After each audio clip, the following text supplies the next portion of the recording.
The year was 632 CE. Arabia was on fire. After the passing of Prophet Muhammad, peace be upon him, false prophets rose across the land seeking power under the guise of faith. The greatest of them was Musaylima al-Kadhdhab, the liar of Yamama, who gathered tens of thousands of warriors in the fertile plains of central Arabia. From his capital in Yamama, Musaylima proclaimed himself a prophet equal to Muhammad. Entire tribes rallied to him, swelling his ranks. He promised them wealth and power, and in return they gave him their swords. His army was vast, disciplined, and fortified within the Garden of Death, a walled orchard that became his stronghold. In Medina, the first caliph, Abu Bakr, knew this was the greatest threat to Islam's survival. If Musaylima was not stopped, Arabia would fall apart. And so, he summoned the sword of Allah, Khalid ibn al-Walid. Khalid's orders were clear: march to Yamama, crush Musaylima, and bring the tribes back to Islam. On the other side, Khalid's army, numbering about 13,000, stood disciplined in battle lines. Veterans of countless campaigns stood shoulder to shoulder with new warriors of faith.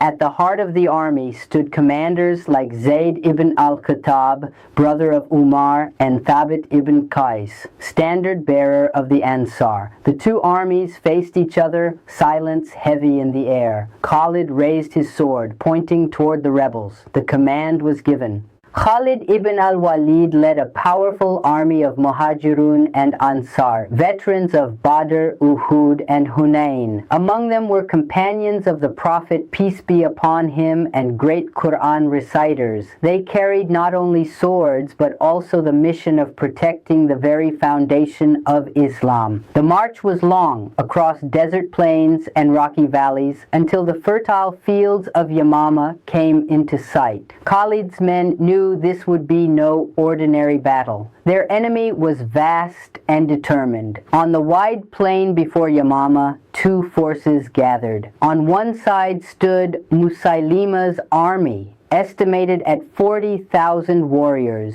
They carried tribal banners shouting the name of their false prophet. Behind them loomed the fortified orchard, the Garden of Death, where Musaylima's strongest warriors waited.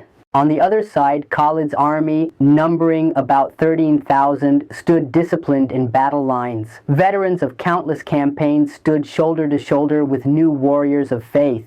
At the heart of the army stood commanders like Zayd ibn al-Khattab, brother of Umar, and Thabit ibn Qais, standard bearer of the Ansar. The two armies faced each other, silence heavy in the air. Khalid raised his sword, pointing toward the rebels. The command was given. The battle began with a roar. Khalid ordered the cavalry to sweep wide, while infantry pressed forward in tight lines. The rebels surged in a massive wave, their sheer numbers shaking the ground. At first, the Muslims were pushed back. The chaos of Yamama threatened to overwhelm them. Many companions fell, including reciters of the Qur'an, who fought bravely until their last breath. The memory of Uhud haunted the field. Disarray threatened to undo them. But then came the voice of Thabit ibn Qais and the courage of Zayd ibn al-Khattab. They shouted to the Muslims, "O people of Qur'an, stand firm for your faith, stand firm for Islam." Rallying around their commanders, the Muslims formed disciplined ranks once again. With renewed determination, they struck back. The rebels, unable to hold the open field, retreated into their fortified orchard, the Garden of Death. Its high walls and narrow gates turned it into a fortress. Musaylima himself entered with his warriors, ready to make his final stand. Khalid knew the cost of storming the gates would be high, so he ordered his men to climb the walls. Fierce hand-to-hand combat broke out on the ramparts. Warriors fell from the walls into the orchard below, but others leapt after them, determined to end the rebellion. Inside, the battle turned savage. Palm trees and vines tangled with bodies, the ground slick with blood. The Muslims pressed deeper, fighting desperately among the narrow paths of the garden. It was in this chaos that the hero Washi ibn Harb, the same man who had once slain Hamza at Uhud before becoming Muslim, spotted Musaylima. With a single cast of his spear, Washi struck down the false prophet. Musaylima collapsed, ending his rebellion once and for all. When Musaylima fell, his warriors broke. Some fled, some surrendered, others fought to the death. By evening, the Garden of Death was silent. The rebellion of Yamama was crushed.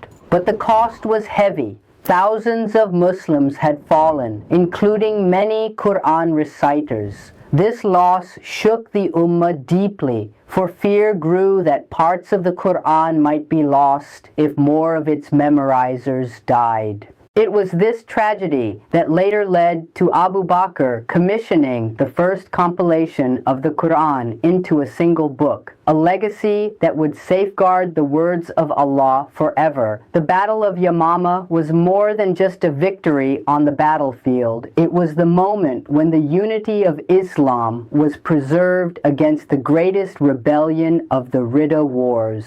Abu Bakr's leadership, Khalid's genius, and the sacrifice of the companions ensured that Musaylima's false prophecy ended in blood and defeat. The garden where he fell became known forever as Hadiqat al-Maut, the Garden of Death. And the memory of Yamama stood as a warning that no false prophet, no rebellion, and no division could ever defeat the truth of Islam.